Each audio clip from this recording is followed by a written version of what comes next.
vamos a encontrar al parásito fuera del tracto intestinal. Se han descrito cerca de 50 especies que son capaces de producir estrogiloidiasis, pero no todas son capaces de hacer o de producir esta enfermedad en los humanos. Hay, sin embargo, dos especies muy relacionadas con las infecciones humanas: Strongyloides stercoralis, la presente en casi todo el mundo, la que tenemos en nuestro medio, y Strongyloides fulleroni, que está presente en África, Nueva Guinea. Ese es el territorio en el que está presente Strongyloides. Todo lo que están viendo ustedes ahí marcado con un color celeste son zonas endémicas en las cuales puede o sea descrito Strongyloidiasis.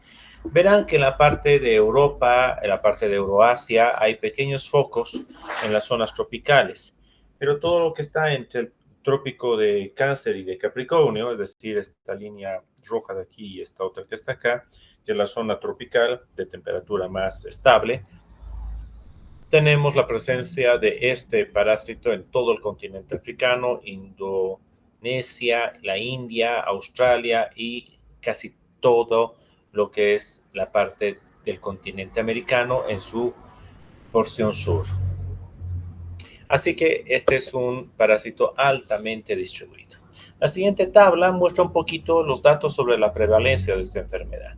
Podemos ver de que tenemos en el este de África cerca del 11%, en lugares como Camboya hasta un 42% de la población queda afectada, en el caso de Laos 24%, Brasil y todo lo que es toda esta parte que es el mega país que tenemos que cubre gran parte del continente suramericano, varía de acuerdo si estamos en la parte norte, media, oeste del de Brasil, variando entre un 5.5 hasta un 29% con métodos serológicos.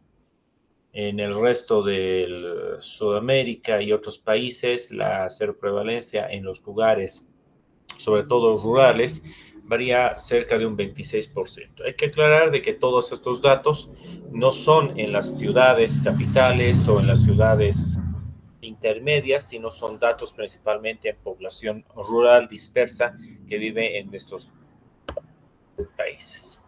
Aquí tenemos tres formas en las que vamos a identificar. Notarán de que no estoy mostrando huevo, y no es que este parásito no tenga huevo. Sí, claro que tiene huevo, pero el huevo se rompe ya en el conducto ovíparo del gusano adulto o inmediatamente sale. Por lo tanto, salvo en situaciones de réplica de cultivo de estos agentes, no observamos huevos. Por lo tanto, no hay que esperar que el diagnóstico sea identificación de huevos en las heces. Ese es un parámetro central que deben recordar, porque en general estamos acostumbrados, en el caso del mintos, a identificar en las heces principalmente a el huevo y en algunos casos, cuando ya están envejecidos, la presencia de los adultos. Pero en este caso, lo que vamos a identificar es una ausencia completa de huevos y vamos a ver a los estadios larvarios en las heces, que es lo que nos va a permitir la identificación de este parásito. Podemos ver aquí tres. Uno es la larva raptitiforme, que como pueden observar en esta partecita blanca que ven acá es la apertura bucal. Por lo tanto, tiene una boca, un esófago, y tiene un primordio genital, que es esta estructura que estamos viendo por acá, ¿de acuerdo? Que es lo que luego desarrollará en los genitales. Estas larvas raptitiformes son las que salen del huevo y se alimentan de detritus a nivel del intestino, y con esto van aumentando y desarrollándose. El segundo estadio es la larva filariforme. En personas con tracto intestinal rápido solamente encontraremos larvas raptitiformes. Sin embargo, en personas con tracto intestinal lento, con algún grado de se desarrolla la larva filariforme. Esta se caracteriza, aquí vemos, no hay órgano bucal, hay un espacio vacío. Por lo tanto, esta estructura ausente de la boca hace de que la larva filariforme, que se caracteriza por ser más larga y genera normalmente más de una ondulación. Fíjense, la larva raptitiforme forma de una C.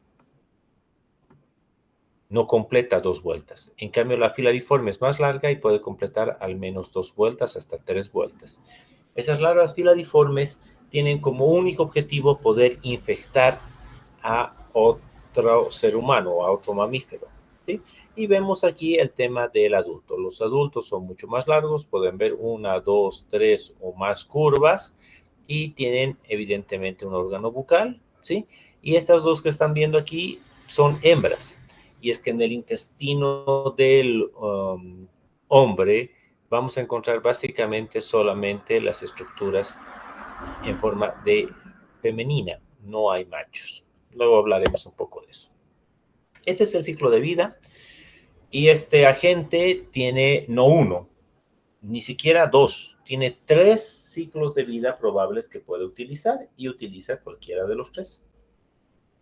Partamos de los adultos que están en el intestino del hombre. En el intestino del hombre, vamos a poner aquí la linternita para poder ayudarnos un poco mejor. Ok, puntero láser. El intestino delgado es donde habita este condenado enano y se mueve libremente por todo el tracto intestinal. Solamente en el intestino del humano vamos a encontrar hembras. Así que estas hembras, al no haber macho en el intestino, no tienen una reproducción con un macho. Sí hay macho en la especie, pero en el intestino solo hay hembras. Así que se dividen por un proceso llamado partenogénesis. Básicamente, la hembra lo que hace es producir una línea clonal y genera esta línea clonal, y estas larvas que van a salir, porque el huevo, como les he dicho, se rompe inmediatamente, se pone, o al momento de estar poniendo el huevo, este se rompe y se puede salir como, básicamente se ve como una larva saliendo del gusano, ¿de acuerdo? Sale una larva rhabditiforme. Y esta larva rhabditiforme puede seguir varios caminos. Uno de los caminos, ¿de acuerdo?, es de que estas larvas rhabditiformes eliminadas en las heces hagan lo siguiente. Hagan el ciclo directo, ¿de acuerdo?, que puede ser largo o corto. ¿Cuál es el ciclo largo? El ciclo largo es que las larvas rhabditiformes llegan al suelo y en la tierra, porque necesitan de la tierra como todos los geolmintos, estas larvas rhabditiformes van a desarrollarse y van a permitir la maduración en 2 posibilidades. Machos, que son más cortos y ya saben que el apéndice en forma de gancho, y hembras, que son más grandes. Estos 2 son de vida libre. ¿Qué significa? Que son técnicamente lombrices muy pequeñitas del suelo que viven en el suelo. Ahí se conocen macho y hembra, van a poder hacer la cópula y van a depositar huevos que quedan en el suelo, y estos huevos que están en el suelo van a eclosionar técnicamente de manera inmediata y van a dar a luz a una larva rhabditiforme que se convierte en adulto, y así pueden vivir de vida libre. ¿De acuerdo? En algún momento, estos lo que van a hacer es que alguna larva rhabditiforme se va a convertir en larva filariforme. Recuerden que las larvas filariformes ya no pueden alimentarse, y al no poder alimentarse tienen un solo camino, que es buscar un huésped mamífero, en este caso, ¿sí? Y cuando un humano entra en contacto con la larva filariforme, igual que en Ustinarias, por contacto con la piel, la larva penetra activamente en la piel y busca muy rápidamente un vaso linfático por el cual llega a la circulación. Ese pequeño trayecto, que forma un proceso de muy rápido, de tan solo un par de segundos a minutos, se llama larva currens, y que va a producir una dermatitis en la piel. A diferencia de larva migras, que vamos a verla en Usinaria, que genera caminos serpenteantes que van a durar un par de días, su desaparición, y que van a generar mucha lesión por rascado. En este caso es una lesión mucho más corta y esporádica, ¿de acuerdo?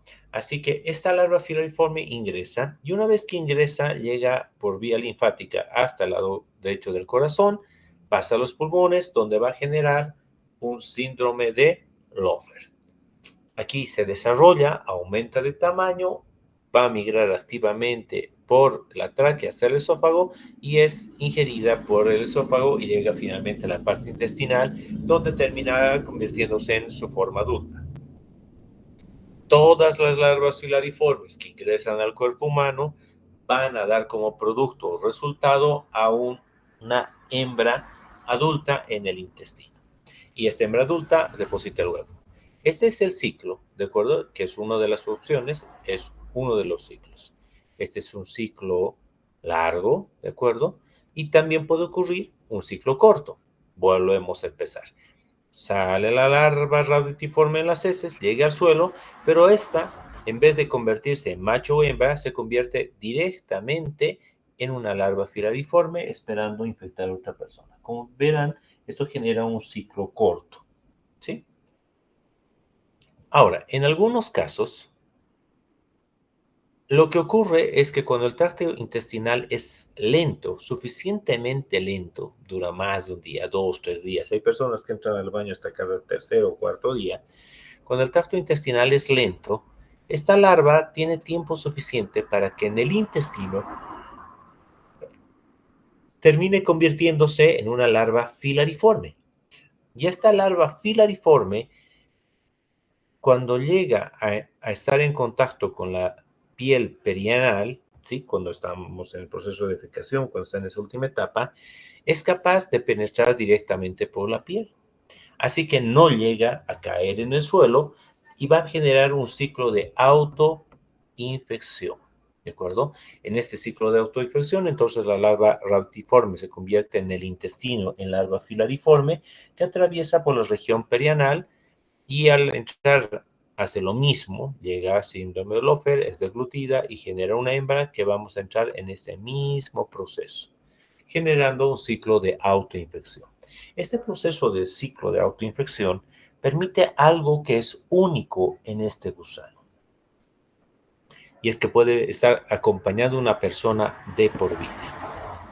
Entonces, y hemos visto muchos tipos de gusanos, los nematodos como Ascaris, Techurias, Ocinarias, se parece mucho a Ocinaria, pero ¿qué es diferente en este? Es diferente algunos elementos. Primero, a recordar, las hembras solo son hembras, ¿de acuerdo? En la vida libre hay macho y hembra, pero a nivel intestinal solamente hay hembras. Y los huevos no los voy a ver en un copro porque se rompen inmediatamente o durante el proceso de poner el huevo, ¿de acuerdo? Así que no voy a ver huevos en el copro. Ya pues. Ok. Perdón, está trabado este teclado. Entonces, solo hembras en el intestino, no vemos huevos y estas hembras van a dar lugar a las larvas radiotiformes que pueden convertirse de vida libre y de vida libre pueden convertirse en algún momento en filariformes después de una reproducción sexuada, generando estos ciclos de infección intestinal. ¿Sí? Y el otro elemento diferente es que hay un ciclo de autoinfección. Este tema de la autoinfección es quizás el elemento más importante que deben recordar. Si piensan que algunos de los gusanos pueden vivir entre meses hasta varios años, tarde o temprano mueren. Así que incluso sin tratamiento, las personas van a terminar tarde o temprano liberándose del gusano y no adquirirán, a menos de que vuelvan a repetir el ciclo de infección, un nuevo parásito. Pero en el caso de estrongiloides, no necesito hacer nada, ni siquiera el ciclo ano, mano, boca. El gusano solito se vuelve a meter dentro del cuerpo, generando este ciclo de autoinfección que hace que esto se perpetúe. Esto es tan importante porque se encontró datos interesantes en algunos estudios en Europa y en especial en soldados de Estados Unidos, de personas que habían viajado a Camboya, a las guerras en África y demás cosas, incluyendo Corea y otros lugares donde hay uncinarias, y estos soldados pasaron por una infección por estrongiloides. En ese momento, y nunca más estuvieron en una zona donde hay estrongiloides. Pero resulta que 50, 60 años después, el gusano seguía presente en su cuerpo y de hecho se podía presentar en una forma crítica, en una forma grave. Bueno, entonces la autoinfección nos lleva a una infección crónica y esta infección crónica puede tener dos diferentes componentes. En inmunocompetentes, el sistema inmune le saca la ñoña a los gusanos y vamos a tener muy pocos parásitos asintomáticos y en general muy difícil de diagnosticar porque hay tan pocos que ni al copo veremos. Pero también podemos verlo en inmunodeprimidos. En inmunodeprimidos el número de parásitos aumenta y aumenta a tal punto que lo que vamos a tener es un ciclo de hiperinfección o diseminación. En estos casos voy a ver clínica, pero no toda la clínica está relacionada al gusano en sí mismo. Parte de la clínica está relacionada con la complicación que tiene este parásito. Vamos a ver un poquito más adelante de esto. Como estas complicaciones pueden implicar infecciones sobreagregadas de origen bacteriano, piensen en lo siguiente. Ese gusano que está en el intestino llega al intestino grueso y está de salida y se penetra por la piel antes de que defequemos, ¿de acuerdo? Ese condenado no se lava, no se baña, es un irrespetuoso y se mete a la piel saliendo directamente del popó. ¿Qué está arrastrando en su cuerpo? Está arrastrando bacterias, especialmente Escherichia coli y otros enteropatógenos, ¿de acuerdo? Si es un gusanito que ocurre una vez cada 4 o 5 meses, algo muy raro, poco frecuente, pues el resultado es de que mi sistema inmune, los glóbulos neutrófilos, glóbulos blancos en general en mi torrente sanguíneo, van a lavar literalmente al gusano y no van a permitir que entre en una septicemia. Pero si estoy inmunodeprimido y mi sistema inmune no reacciona adecuadamente, y en vez de que entre un hito cada cierto tiempo, están ingresando uno tras otro, cada día, cada semana, la carga de popó que están arrastrando en su cuerpo es suficientemente alta como para burlar al sistema inmune y que estas bacterias puedan reproducirse y generar no solo una septicemia, sino una sepsis como tal, y como deben saber, la sepsis es de muy alta letalidad. Y si a eso le añaden que la persona tiene como base estar inmunodeprimido, resulta que el 85% de las personas en ese cuadro mueren. Por lo tanto, este es uno de los gusanos que puede llevar muy rápidamente a la muerte. Denme un segundito, por favor.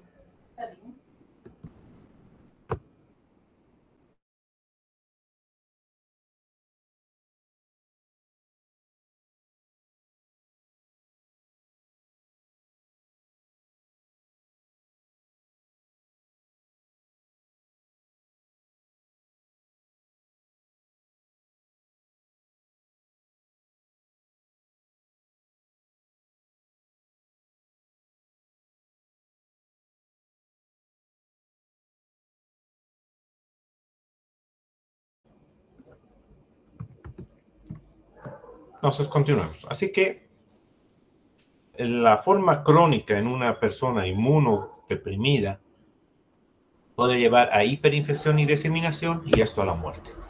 Alta mortalidad. Así que este gusano no genera una enfermedad, sino puede generar diferentes síndromes. En su forma aguda, podemos ver que a nivel de la piel nos va a generar un síndrome de larva Currens, ¿no? A nivel de los pulmones, un síndrome de Lofer. Y muy, pero muy rara vez, y solamente en infecciones masivas, podríamos tener a nivel gastrointestinal una diarrea o un malestar. La mayor parte de las personas van a tener en la fase aguda solamente una dispepsia, una molestia, que puede terminar con un ablandamiento de las heces que dura un par de días y luego pasa de manera asintomática. ¿De acuerdo? Pero cuando se cronifica, los síntomas intestinales desaparecen y la persona queda totalmente asintomática. O puede haber una clínica intermitente. Esa clínica intermitente está relacionada directamente con los síndromes de Lofer o prurito en la región perianal, cada cierto tiempo relacionada con la invasión de estos gusanos en los ciclos de autoinfección, con alguna dispepsia o malestar que no pasa desapercibido y que en general es considerado asintomático. Sin embargo, En personas con fase crónica, pero que además son inmunodeprimidos, podemos ver un ciclo de una hiperinfección. Esa hiperinfección va a generarnos un síndrome como en la fase aguda, viendo un cuadro de larva Kurz, en especial en la región perianal, con cuadros de una neumonía eosinofílica o síndrome de Lofer, que aparece, desaparece, aparece, desaparece, y que está relacionada con los parásitos que llegan a los pulmones y que pueden producir pequeños focos neumónicos. Esto es igual que lo que pasa en un sinaris. Estos procesos van a terminar, evidentemente, si son muchos parásitos, una consumación de los alimentos de la persona, generando un cuadro de deshidratación, ascitis por hipoalbuminemia, y el ilio, que es la falta de movimiento del intestino, por alteración de los electrolitos y la deshidratación como tal. Finalmente, en la forma crónica, cuando está en una fase de hiperinfección, es decir, el síndrome es una hiperinfección, puede ocurrir de que habiendo tantos gusanos circulando en el torrente sanguíneo, algunos sigan trayectos anómalos y logren pasar al lado izquierdo del corazón, es decir, llegan a los pulmones y son capaces de romper un vaso y volver a meterse al sistema circulatorio. Y si estamos yendo por vía vena de las venas pulmonares, estas llegan a la aurícula izquierda, ventrículo izquierdo y por la aorta a cualquier parte del cuerpo. Esto va a hacer de que estos gusanos terminen en cualquier parte del cuerpo, ojos, músculos, cualquier parte del cuerpo.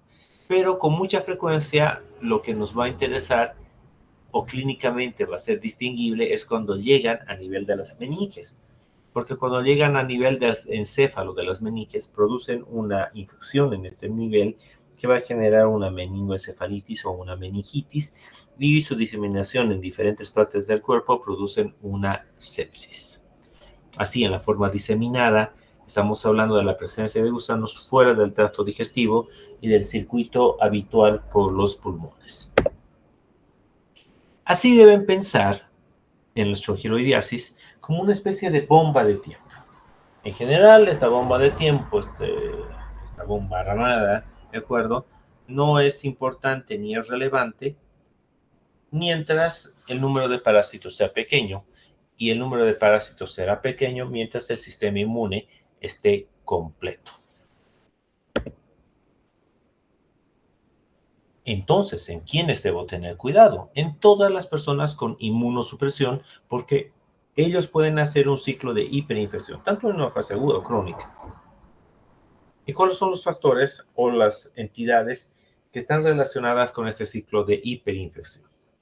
Uno, el virus linfotrópico humano, el HTLV1, es primo del VIH-Sida. En nuestro medio en Bolivia no ha sido descrito ampliamente, pero se sabe que debe estar circulando. Y en el Perú, donde han hecho estudios sobre esto, han encontrado una muy fuerte asociación entre HTLV1 y sí, cuadros de hiperinfección por estrongiloides. Personas que están utilizando corticosteroides a altas dosis por más de 20 días, y en esta época debo decir que muchos están abusando de los corticoides. Tienen un resfrío que inflama la garganta y en vez de tomarse un antiinflamatorio se hacen inyectar dexametasona.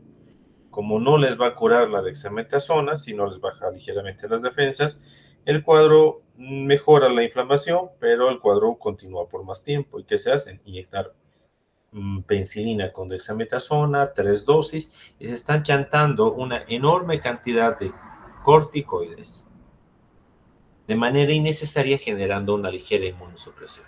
En general, esto no va a generar una inmunosupresión tan severa como para que dé un cuadro de hiperinfección, pero si hablamos de personas que están utilizando corticoides como parte de un tratamiento para enfermedades autoinmunes o fibróticas, donde técnicamente consumen todo el tiempo, o personas con cuadros alérgicos que requieren inmunoregulación con corticoides, en ellos podemos generar una inmunosupresión que sí afecte a esto. Uso de medicamentos como la ciclosporina y otros que van a tratar o ser usados para el manejo de cáncer, como la leucemia, mielomas, en los cuales los medicamentos destruyen el sistema inmune porque destruyen la médula ósea, básicamente, vamos a tener esto. En personas que van a recibir un trasplante y al cual se les bajan las defensas, justamente para que no rechace el trasplante, pues también en ellos los dejamos gravemente inmunodeprimidos. Pacientes con alteraciones tipo gamma-globulinemias, ya sea tipo primaria o secundaria, niños en especial con malnutrición severa o personas adultas en fase SIDA, en la infección por VIH, van a estar inmunosuprimidos. En todos ellos, el riesgo de una hiperinfección clínica que termine con una diseminación y sepsis es extremadamente alta. Por lo tanto, la recomendación es que en todo paciente inmunosuprimido y en todo paciente que va a ser inmunosuprimido, debo descartar la infección por estrongiloides. En nuestro medio es una obligación. Un estudio realizado con el doctor Lauren Fetase en el Viedma encontró que el 12% de pacientes que estaban siendo tratados con corticoides para cuadros de enfermedades autoinmunes y reumáticas o que habían sido diagnosticados con el virus del VIH, ¿sí? Aunque no estén en fase SIDA, resultaba de que tenían en ellos el 12% resultaron tener estrongiloides en forma asintomática. El no diagnosticar esto de forma correcta y adecuada, ¿a qué llevaría? Llevaría que si se nos va la mano con la inmunosupresión, estos 12% de pacientes comunes que vemos en la consulta desarrollarían finalmente un cuadro grave y de ellos se espera que el 85%, si ocurre, fallezca. Y van a fallecer porque cuando yo tengo un paciente inmunodeprimido con una infección, es normal. Hace sepsis, uy, es muy grave, pero siempre pienso que es solo la inmunosupresión y no pienso en estrongiloides. Así que le doy antibiótico y antibiótico y antibiótico y el antibiótico no mata al gusano. Así que mientras estoy mateando oleadas y oleadas de bacterias del intestino, el gusano sigue metiendo oleadas y oleadas y oleadas de gusanos, de gusanos llenos de bacterias, generando una reposición continua de bacterias que tarde o temprano van a generar resistencia y entenderán que en estos casos el pronóstico es extremadamente malo. Así que la mayor parte de las personas fallecen no solo por la sepsis en sí misma, sino porque es difícil en esos estados pensar, debe estar haciendo sepsis porque tiene estrongiloides porque lo estoy inmunodeprimiendo. ¿Entienden? Eso no suele ocurrir. Lo que normalmente pienso, tiene una sepsis porque está inmunodeprimido, dar antibióticos. Punto. Sin investigar más. Pero ustedes ya saben, si es un paciente que está en una zona endémica, y eso es todo el continente americano, todo el continente africano, gran parte de Asia, puede tener estrongiloides. En nuestro medio, en las zonas tropicales, cerca del 20 a 30% de la población tiene estrongiloides. Así que si mi paciente encima viene del oriente o de la zona tropical, la posibilidad de que tenga estrongiloides sigue siendo muy alta.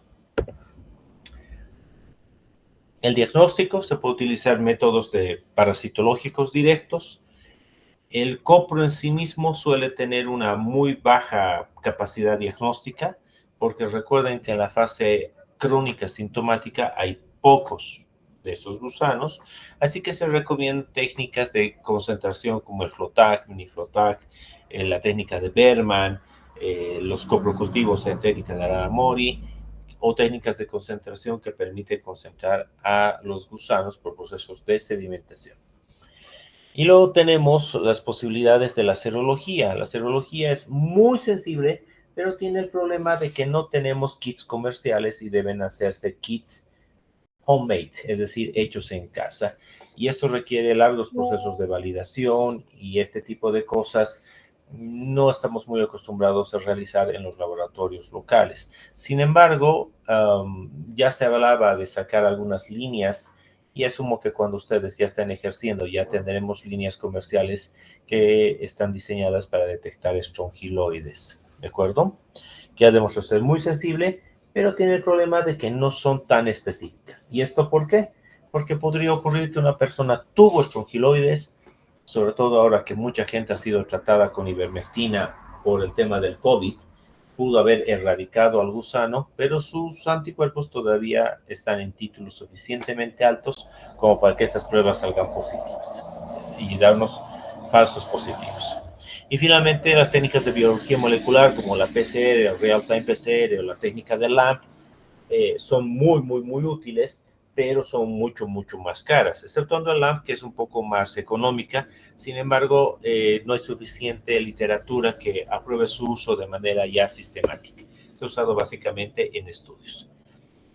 Así, en la parte parasitológica tengo test de baja sensibilidad, en la parte serológica con baja especificidad, y en la parte de biología molecular son costosos, y la duda de la sensibilidad también queda un poco al margen.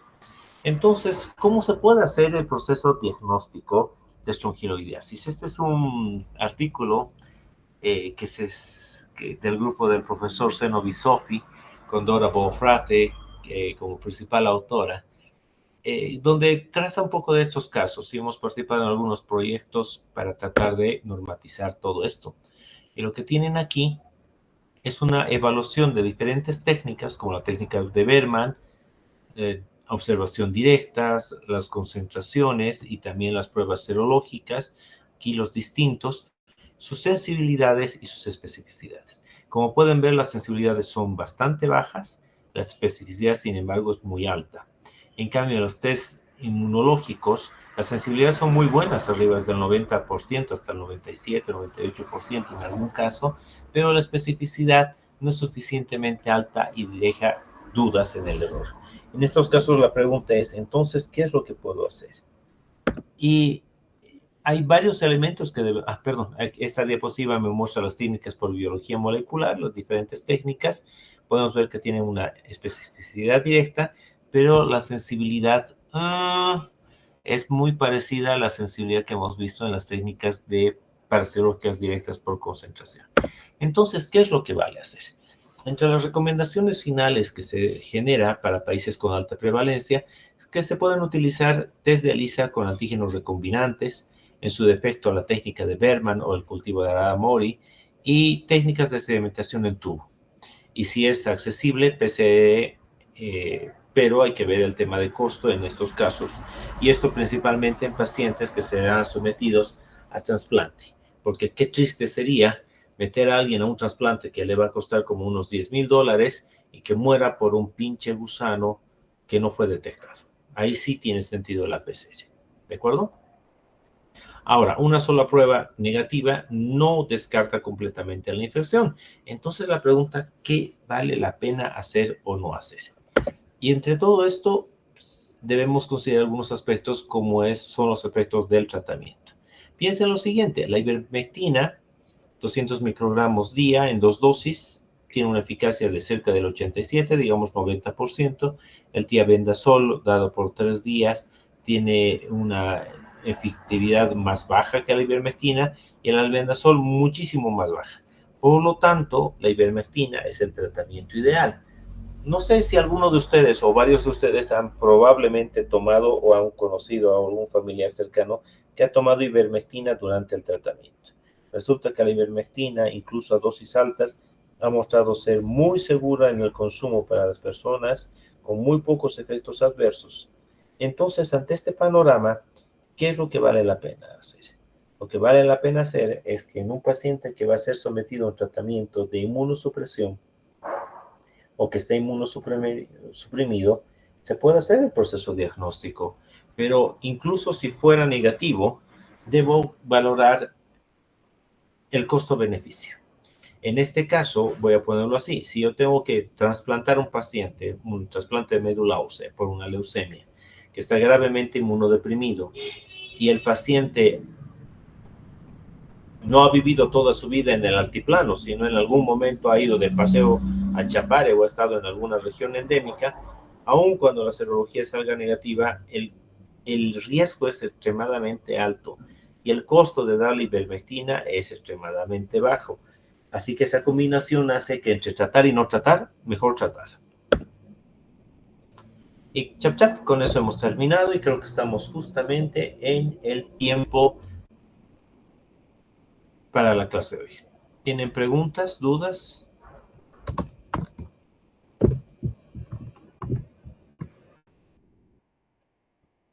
¿Alguna pregunta?